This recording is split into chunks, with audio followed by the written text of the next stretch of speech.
morning. Good morning and welcome. We have a great crowd here this morning. Welcome to the Friday programming at the Aspen Ideas Festival. My name is Elizabeth Baker-Keffer, and I'm Vice President of the Atlantic, and delighted to see such a big audience here for this session that's on the Americas track, and it's called Politics of the Possible. We had a just-in-time arrival of one of our speakers, so we're ready to get underway, and I would like to ask you to please silence your cell phones. We are videotaping this session. But here to explore some possible ways of moving forward are some people who've actually found innovative ways to make change over the years. I know you've got their bios, but I'm going to do some very brief introductions. George Mitchell is, of course, the former Democratic Senate Majority Leader and one of the few people in the world these days who really merits the title statesman.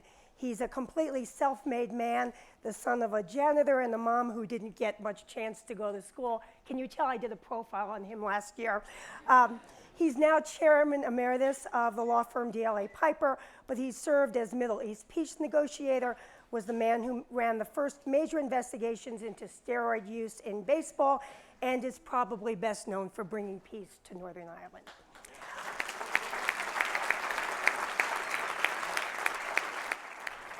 Tim Pawlenty is the former Republican governor of Minnesota, another self-made man whose dad drove a milk delivery truck and who intended to be a dentist, if my research is correct. Still hoping to. Until politics beckoned. He served as majority leader in the Minnesota House of Representatives. As governor, he was able to work with a Democrat-controlled state Senate on the compromise budget legislation. After a brief run at winning the Republican presidential nomination in 2012, he became co-chair of the Romney campaign and now president and CEO of the Financial Services Roundtable. And I guess politics' loss is business's gain. So there you go.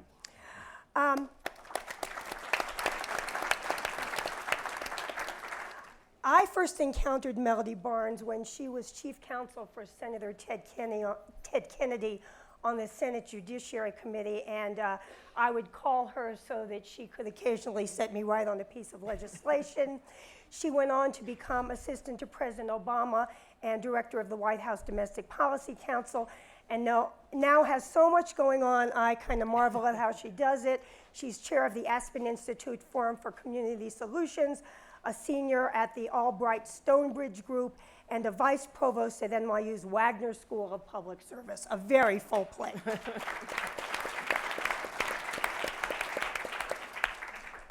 Tom Wilson has worked his way up through the upper ranks, shall we say, to become chairman, president, and CEO of the Allstate Corporation and Allstate Insurance Company. He is a hands-on executive who went out personally to inspect damage from Hurricane Sandy and to rally his troops and try to get help out to the people as quickly as possible. He's on the CEO Fiscal Leadership Council of the Bipartisan Campaign to Fix the Deficit, and he has a strong belief in public-private partnerships as a way to solve problems. In particular, he's worked with Chicago Mayor Rahm Emanuel and others to work on strategies to help try to reduce violence and create safe neighborhoods.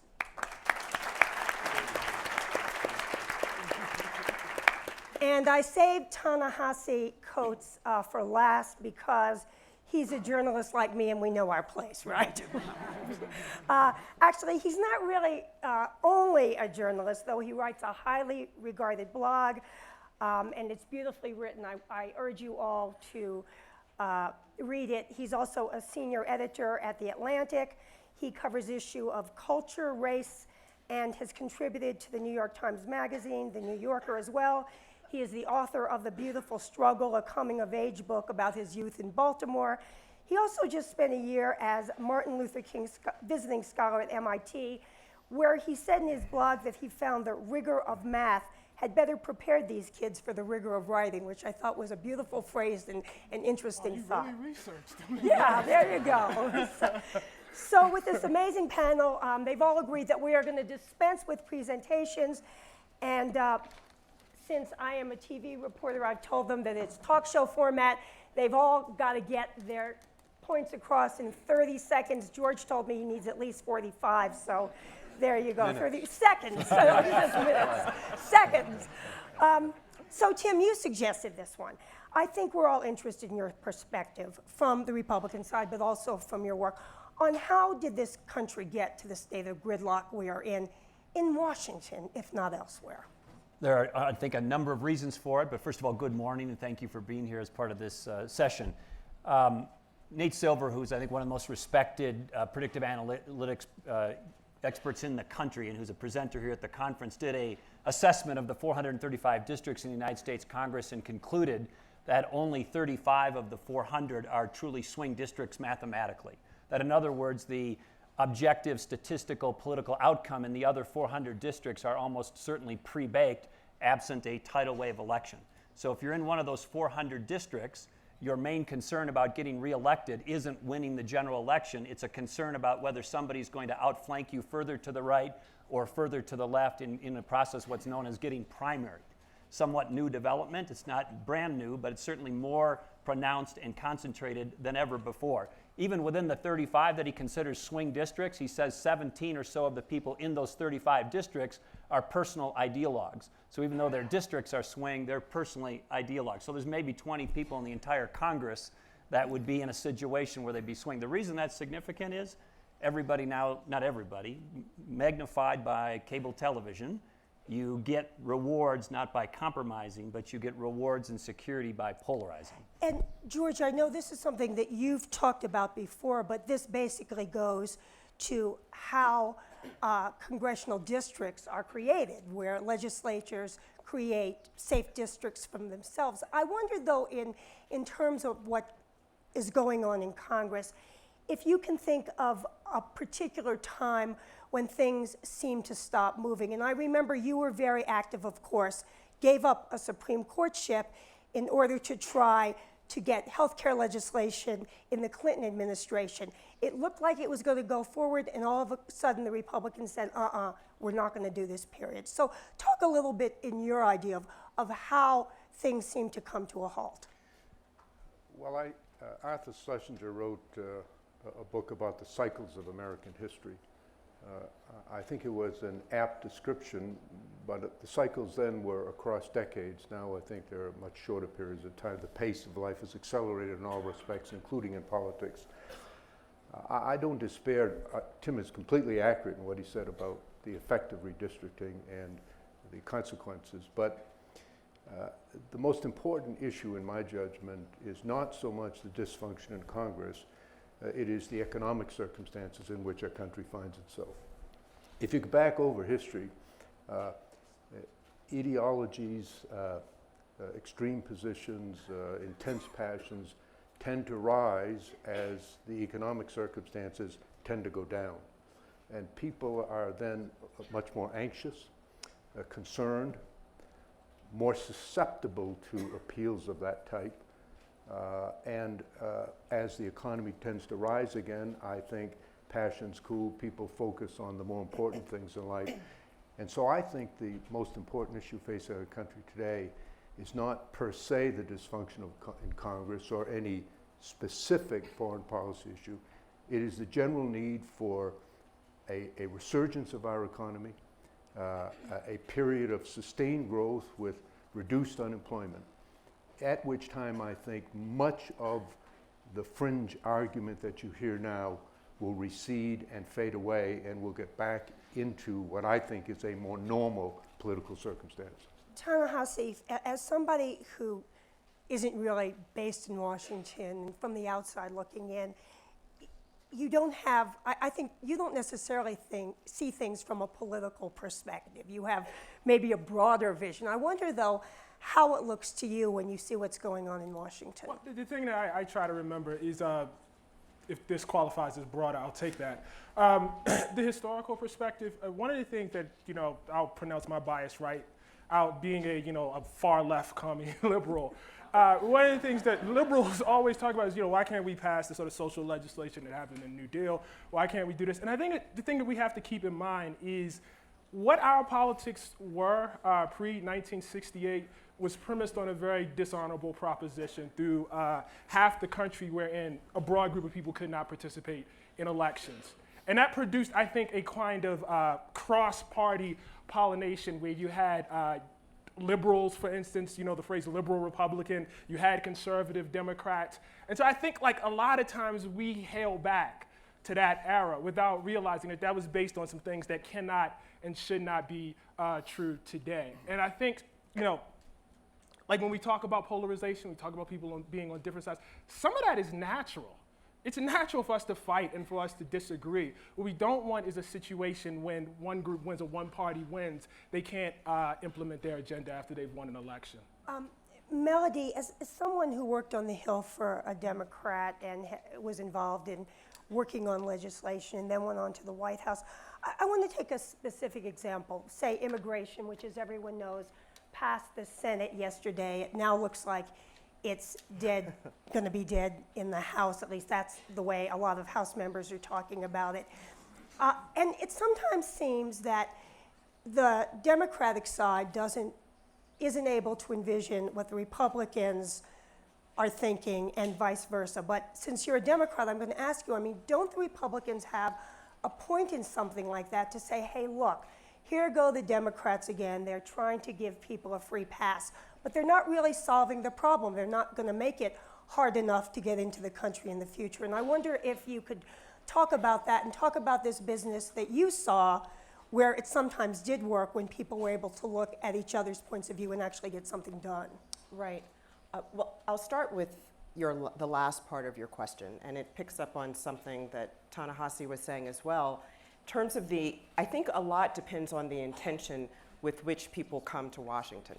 And you're right, I started working in Congress in 1992 and was in the House and then worked in the Senate and worked for someone that no one would describe as a moderate, and also in the House, I worked for Don Edwards from California, who was a very strong part of the liberal wing of the Democratic Party.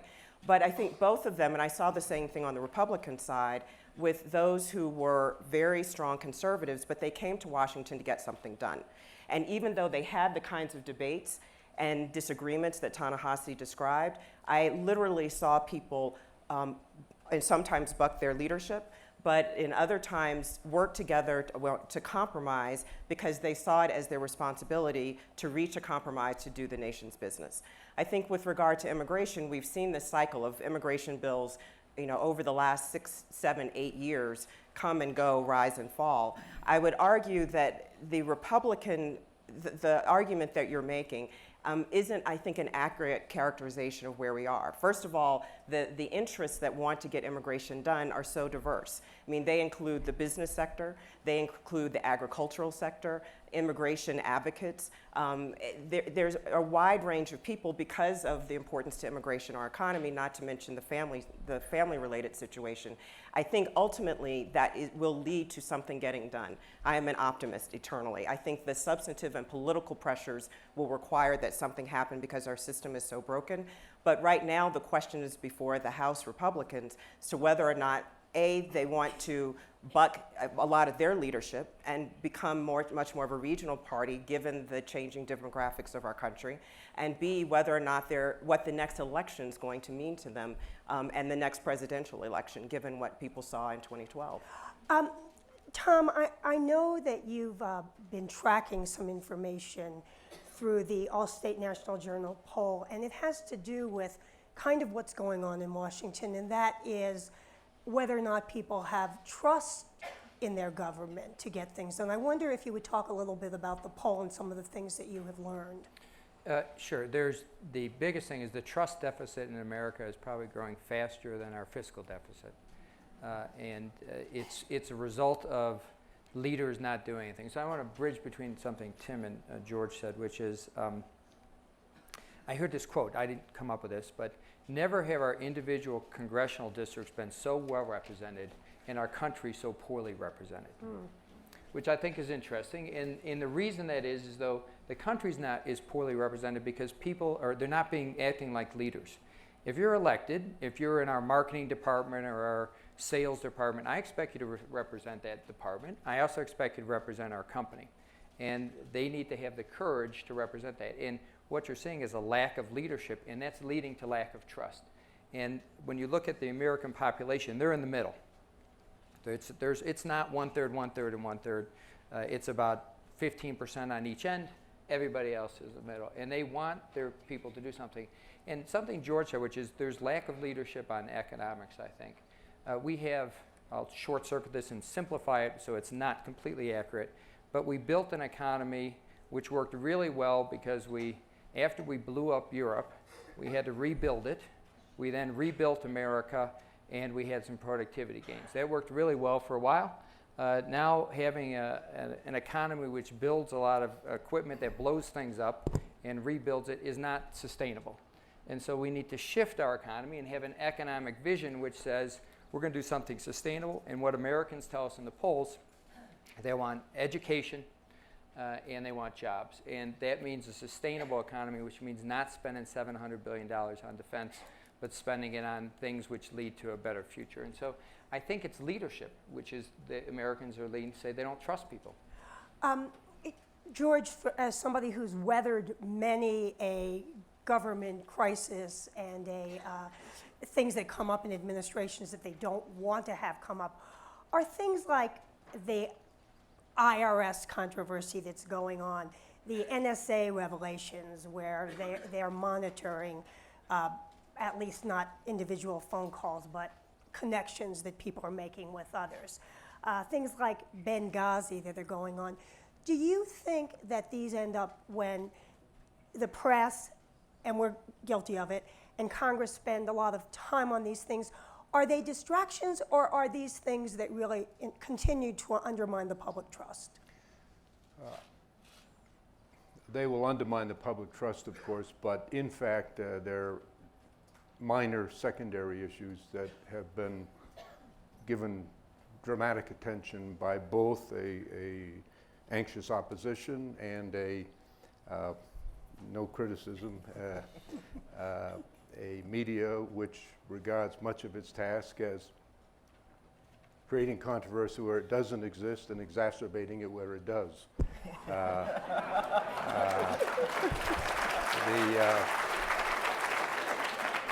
Again, I think if the economy comes back again, I think all of this will fade and pass. I just make one point, not to denigrate the whole purpose of this panel and the very nice attendance we have. When I was Senate Majority Leader, I thought the sun rose and set over the United States Capitol and my office. Since I left, I realized there's a little bit more to life than what goes on in the Congress and in the Capitol itself. And I think we have to get a somewhat broader perspective on these issues. I think the American people, well, they're moved momentarily by the kind of revelations you described. I think they recognize fundamentally that the overriding issue is the strength of our economy. It's on that on which everything else depends. And so, I have a question for Tim on that, because really what George was saying about the world outside of Washington, I mean, from a business standpoint, isn't gridlock in Washington maybe a good thing? I mean, maybe the fact that they're not passing a lot of laws, is that a good thing for Depends people? on the law, Rita. But important things were just said that I'd like to amplify. One is the role of the media. I confronted, when I was governor, a reporter I'd known a long time who I knew to be fairly balanced and straightforward, and said to her, why is it that your reporting, in my view, had becoming so snarky in recent years? I mean, everything just very pointed, very snarky. And she said, look, it's a business. And now on the website, they can track how many people come to my article, how many people read it, how long they stay on it, how many people click through, how many people go to the ads. And guess what? If I write something on healthcare reform that's kind of, overview and balanced, not many people read it. If I write something with a snarky, confrontational, sparky tone to it, the readership goes up 3x, 4x, and I get internally recognized and rewarded. So there's that. And number two, on the leadership, people say quantum change or significant change occurs in one of three circumstances: consensus, crisis, and particularly gifted leadership. You ask, what issues do we have in a divided country where there's consensus? We think and hope maybe immigration. That's TBD. But what other ones where there's consensus? Make your own list. On crisis, obviously things get done when their backs get up against the wall and there's a gun to their head, then finally they do something, oftentimes just an extension. But lastly, leadership. And people hearken back to the days of Tip O'Neill and Ronald Reagan, fighting by day, having a drink by night. But George Mitchell and George Bob Mitchell. Dole. But the point is, look, they were both very, but as personifying the point, very committed people philosophically, but a healthy dose of pragmatism underneath it, and strong enough leaders to say, I'm going to take a hit from my own base to get something done. And back then, enough Hinge members of the Congress left to say, when the leaders say we're going to do it, the Hinge group would say, we're with you, leader. Now, the leaders say we're going to do it, and a bunch of folks say, look, the world's no longer hierarchical, it's diffuse, we got our own power base. We might do it, we may not. Interesting, leader, that you've got an opinion on it, but I got my own thoughts, so buzz off. I'm having this thought in my head of Senator Mitchell having a drink with Tip O'Neill watching the sun come up. Because he did drink. He did drink a lot. Can I ask you a business thing? Yes, and Yeah, I have a question I think for it's a Ta-Nehisi. problem. I think gridlock is a problem for business and needs to be fixed. Two reasons. One is uncertainty. That's always bad for business. Everybody knows that. The second is a vacuum always gets filled. So when there's no legislation, things still need to be changed. So the way they're being changed today is regulation. The number of regulations that are being put into place by the federal government today, because there is no legislation, is off the charts. It's multiples of what it has been. That's bad for business.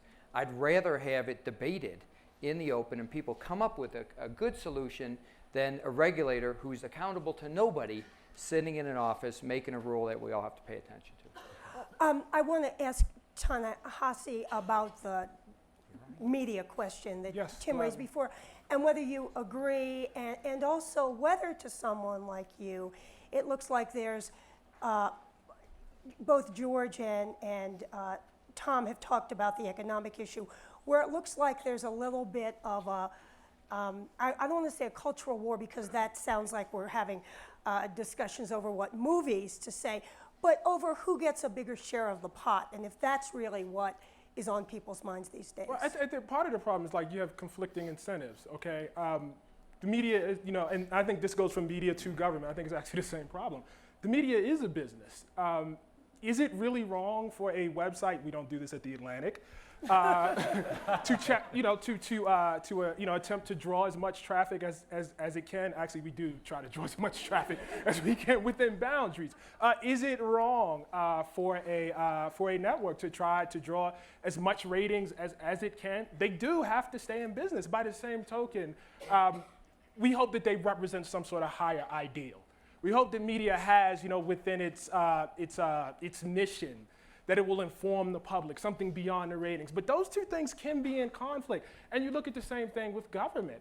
I have my own feelings about immigration. I hope it passed, right? But is it wrong for a congressman who is sent to represent a certain group of people to represent those people? I mean, isn't that how democracy actually works? At the same time, you do hope that that congressman might have some higher ideal beyond the people that sent him. But that's not, I don't know that that's a particularly dishonorable incentive to represent, George wants to your answer that, and then constituents. I want to go to Melody for. Well, before we self-satisfactorily here blame it all on the politicians, let's not relieve the American people of their responsibility in this.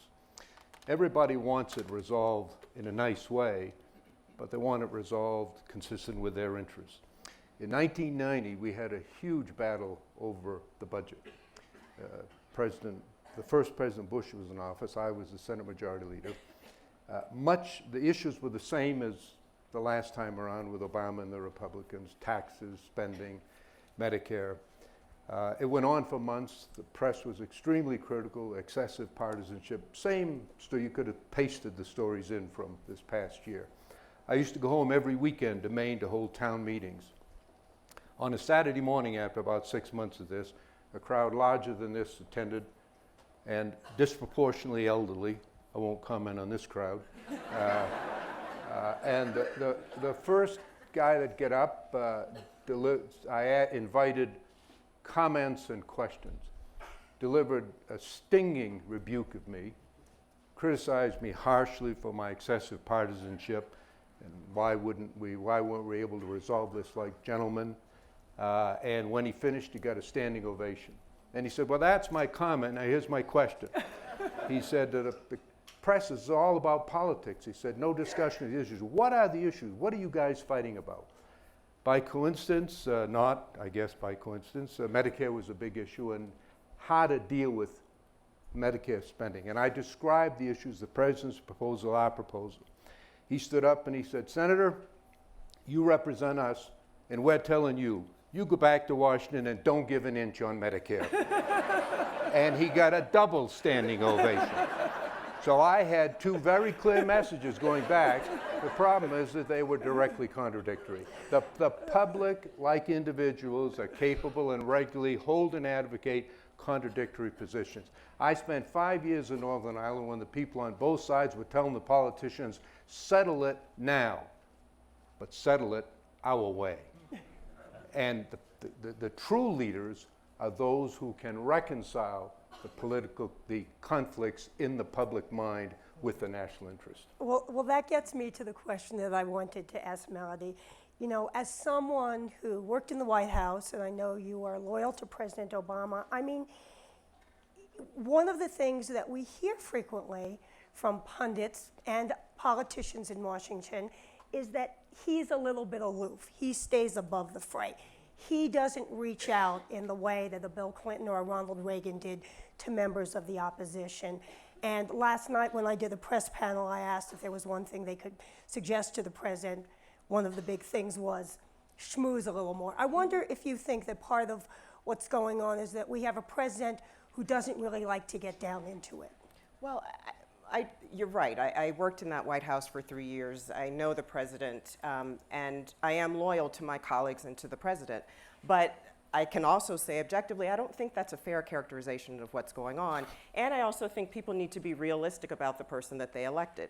I mean, I don't think any of us went into this thinking that, you know, Barack Obama was someone who was going to, you know, walk through this room and this tent and hug everyone, and that wasn't his personality. And in some ways, I think it's something that people appreciated about his personality. But I don't think it's accurate at all, looking at the many battles that I participated in, to say that he didn't get down into the battle. You know, I think about our efforts to try and move immigration all through the first term of the administration, and, you know, day after day, and the calls and the events, and, you know, over and over, you know, to the Hill, you know, out into the public, and yet people said, well, you know, he didn't really care about it. He didn't really want to get it done. And I think there's a certain sense of almost, you know, that there was a magic wand that could be waved to get something done, particularly when he was working with the Congress that in many instances was quite recalcitrant. I think what's happened now is that the last election and the various interests, I mean, the business community desperately wants to move immigration forward, much of it. The agricultural community desperately wants to move this forward, and all of those interests together are bearing down on Congress to move something forward and to compromise. But I also think that Congress, and we've touched on this, or Washington can be a lagging indicator for what the rest of the country wants. And, you know, you look at an issue like the Farm Bill that recently went down. I mean, regional interests have now been placed in a secondary position to political interest in a way that doesn't really make sense. You look at the debate that we had about gun control, another place where the president went all out, you know, in response to your question, and the American people wanted to get something done, even though I would argue, was a pretty narrow piece of legislation and certainly not comprehensive enough, and still those interests could not be met because of various political interests, money, and other interest groups and advocacy that wouldn't seem to let go. And I think that goes to one of the things that George was saying, that the public also has to be attuned and has to be responsible for those that they send to Washington, whether they sit in 1600 or whether or not they sit on Capitol Hill. Yeah, but Rita, of course, the president should do more. I think we all agree. He ought to do more of that. And of course, it would be helpful. But the effect is greatly exaggerated. A member of Congress who will cast a vote just because the president put his arm around him doesn't belong in office. But, you know, before we used to hear that the president might say, well, maybe your district could use a little of this or a little of that, and a little more horse trading was done. That's a lot different. Johnson didn't schmooze. Johnson Those were deals. doled out deals. Those were deals and he that were threatened. cut. Right. That's a and different should there thing be a from- little more of that going on, or do you think that was bad? There's a lot There's less of it, and it's a good thing for the country. You can't, earmarks are gone. That's how you greased it back then. You put bridges and highways and schools. You can't do that now. It's a better thing. But it deprives the president of that opportunity and the business of, oh, Tim, will you vote for me? Oh, yes, he'll change his mind and he'll vote for me. We should send a vote back to elected office. I want to go, I think it's, I agree with what's been said. He is who he is, and we elected him for who he was, and so I don't think you can expect him to do that, and I don't think you should make deals. But I think there is a component of leadership that is missing, not just broadly in our country, which is about communicating. The definition of leadership should be somebody who gets others to go willingly where they would not go by themselves. It's easy to get people to go where they go by themselves. You're just leading the parade. So how do you do that? You have to set the context and communicate with them. Today our leaders immediately move to the solution.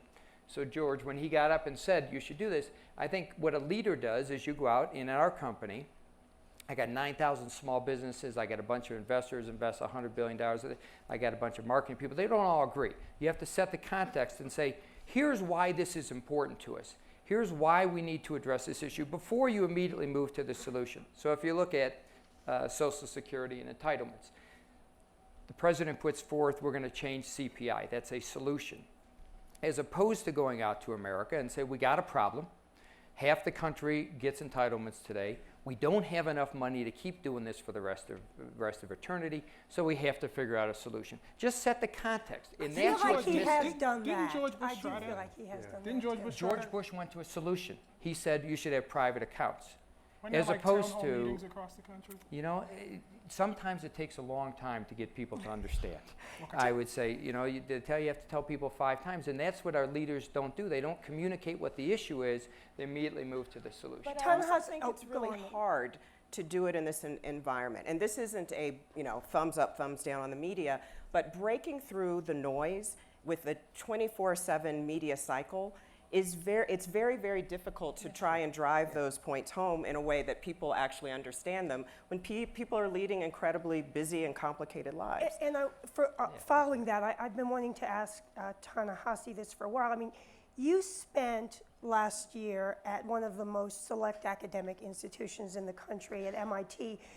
Do you see a sense of confidence or a sense of fearfulness about what the future holds from your students? They were like 18, 19, 20. They felt like they were confident. They had their whole lives ahead of them. Yeah, they were just trying to get through MIT. If there was any sort of lack of confidence, it was about what was going to happen at MIT. They had much more immediate. We did talk about these bigger political issues sometimes, and they were insightful, but I have to tell you that they were just trying to get through the day-to-day. I went to a less select university, so we had plenty of time for politics. Go Wisconsin. Can I respond to that as well? Yes. Given the time I've spent the last year at NYU, and not only talking to students in New York, but also Berlin and Abu Dhabi and around the world, NYU students, and one of the things I found which was disheartening is this sense of a loss in faith in Washington. I guess it's consistent with much of the rest of the country, but it's rooted in people seem to be giving up too much in terms of their principles. So how do you move forward and reach solutions without giving up the thing that you believe in firmly and adamantly, that thing that makes you who you are?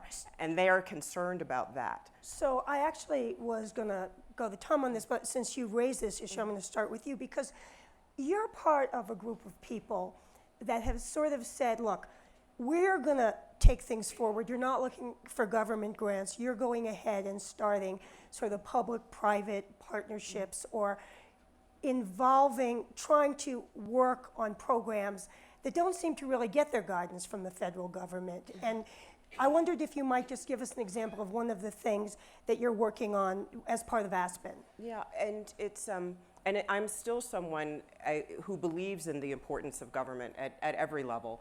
But at the same time, one of the things that we looked at closely, actually starting in the White House, were the solutions that local governments and local communities were working on and why they were highly successful in dealing with these big national challenges, everything from economic challenges to teen pregnancy to anti-poverty issues.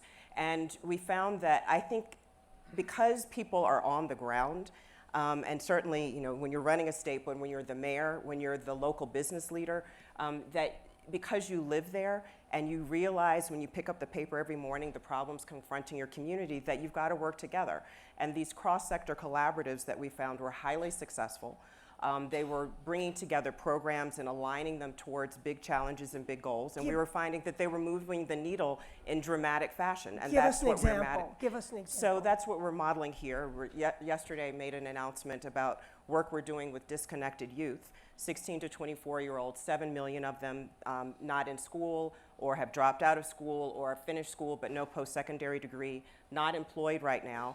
And we are finding that these local collaboratives in communities are successfully creating pathways that reconnect them to education, to getting a post-secondary degree, and to going on and to getting a job that's a family-sustaining job. What we're doing here is putting money into communities, 21 in the first round, to support that kind of work. And I wondered, Tom, if you would talk a little bit about the work that you've been doing in Chicago in particular. In Chicago, we have a violence problem. It's well known. We're not as violent as some cities, but we haven't gotten as safe as other cities have.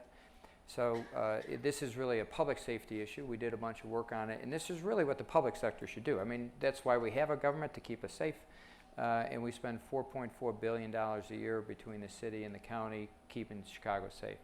Unfortunately, it's not particularly effective, and so we spend too much money in response and not enough money in prevention. So we got too many jails, too many judges, you know, we have too many policemen. And so we said, how do we fix this? And we need to shift money from response to prevention. Take care of these at-risk youth. We got 20,000 kids who have dropped out of the city of Chicago schools.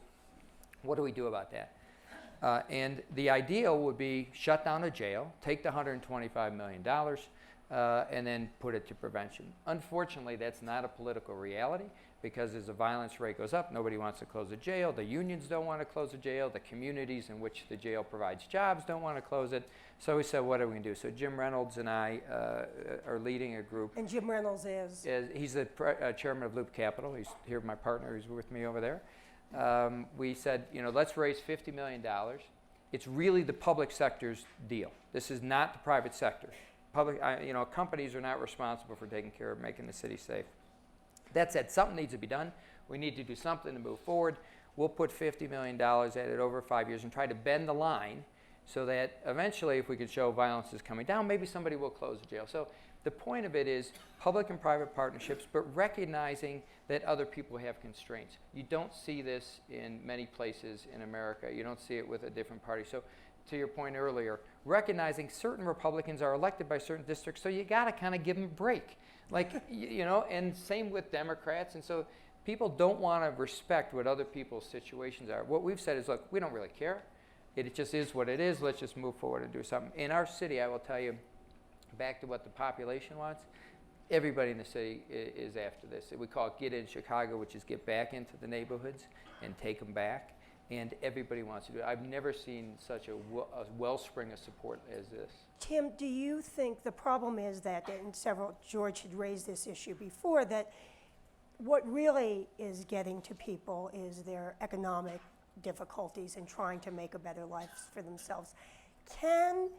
As a governor, can you just not look to the federal government and begin to solve these issues on your own? Is that what you attempted to do? And can it be done? I think George's point is really well taken, and the world is changing. So we want to make these comparisons to how it used to be even 20 years ago, and so much has changed. It is less hierarchical, it's more open, it is not necessarily as government-centric as it was, and so these alternative avenues clearly present empowering opportunities economically, educationally, and the like. And so you can't access the economy of today and tomorrow unless you have a relevant skill. Like my dad was a truck driver.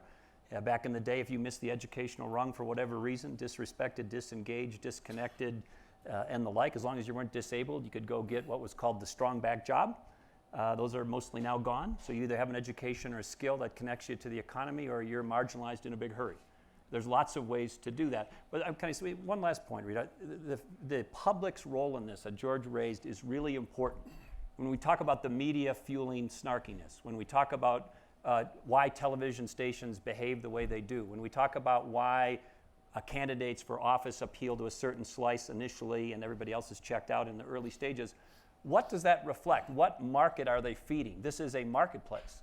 And the answer is, as one journalist said, we are giving them what they want. And people go to hockey games, watch how they react to the fight. Why do hockey players fight? It's the same fighters all the time. I mean, if George is the enforcer on the Buffalo Sabres and I'm the enforcer on the Wild, there may or may not be an offense, but our job is to put on the show. So we fight because we know there's a slice of the hockey fan market that likes it. Chicago has a hockey team. Yeah. But Yes. all I'm trying to say, Rita, is the media is responding to an appetite in the market for entertainment and tension and friction, and we need to reward thoughtfulness, people who have credentials, people who are problem solvers, and that's not what the marketplace is currently rewarding. And yesterday I went to a panel on television where they discussed the idea that Al Jazeera, which is going to open a channel in the US, did a lot of public surveys showing that people want serious, in-depth coverage. And Lawrence O'Donnell said, yes, the problem is that nobody watches the NewsHour. And basically saying that when you attempt to do that, it's very hard to get the public to come along. And honestly, if you look at BuzzFeed, which rates what people are interested in and are watching over and over again, you realize that what the country really seems to care about is cute pet tricks.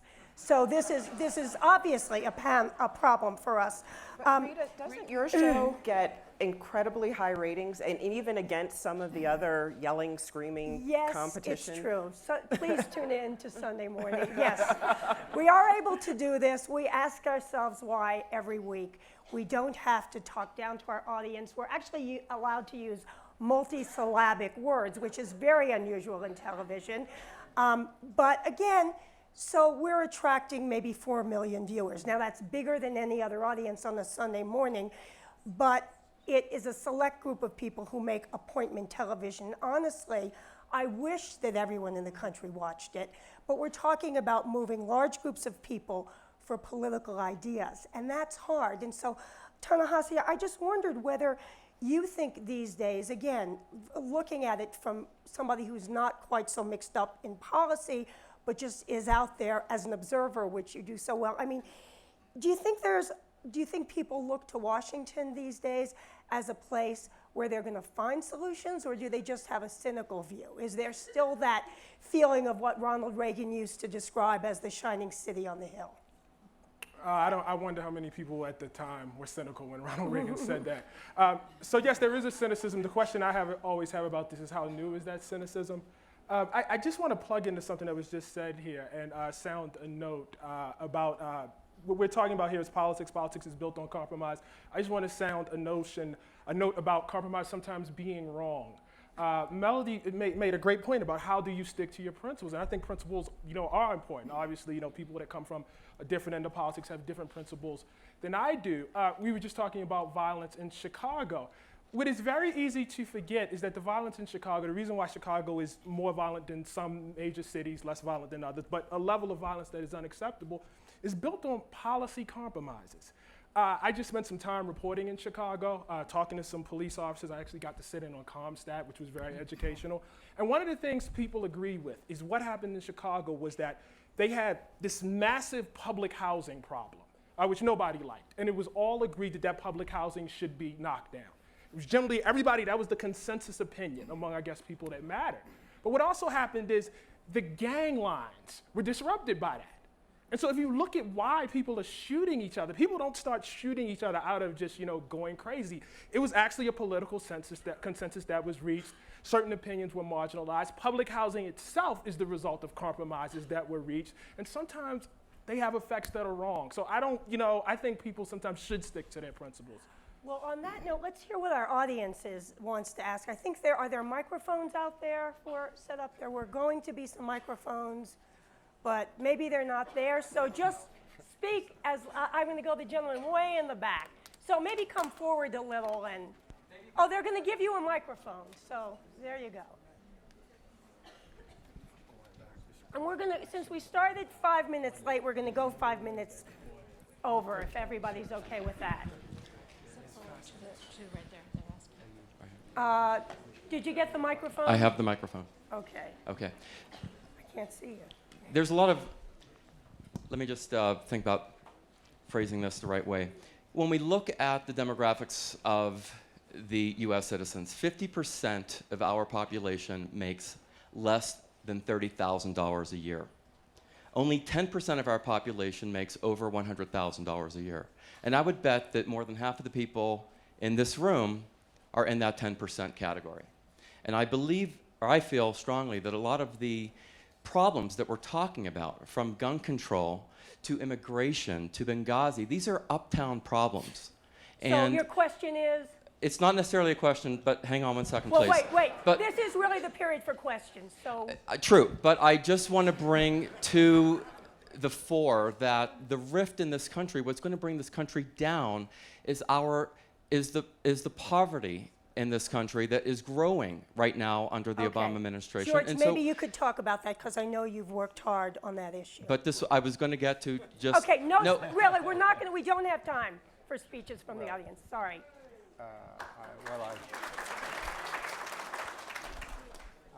I thank you because I think you made my point more effectively than I did. Well, do you want to talk about that? I mean, you have worked on that your whole life. The reality is that this is not a representative group of American people here today. And the problems that may concern people here are not coping day to day, surviving day to day, worried about losing a job tomorrow, worried about my child's nutrition, care, and education. And we have to focus more of the attention of our society, our resources, on dealing with what I regard as a simply stated objective, but very difficult to achieve. That in the United States, no person should be guaranteed success, but every person should have a fair chance to succeed. And that means, as we're learning through the amazing scientific discoveries of the last decades, that from the earliest moments of life, good nutrition, good care, and most importantly, intellectual stimulation and good education. And that's so simple, so obvious, so self-evident that everybody here knows it. It doesn't have to be said by anybody but me. The problem is that it doesn't translate into public policies at the national level. So if there is a consequence from gridlock, it isn't Democrats versus Republicans. It isn't schmoozing or not schmoozing. It is the reality that very large numbers of Americans are not going to be able to achieve the level of accomplishment that they otherwise would have, to their detriment and to our society's detriment. That's the single most important issue, and jobs, economic growth, education, those are the central issues. Rita, I just want to make a quick point. I need to say this. Guns is not, that is not an uptown problem at all. At all. That is, I'm speaking that from very, very personal experience. The young black boy, 12 years old in New York City. I assure you that guns is very much a problem for people who make under $50,000. Exactly. The problem is that too often we don't focus on that issue when it is plaguing communities and the kind of work that you're doing, and it's happening in poorer communities and minority communities.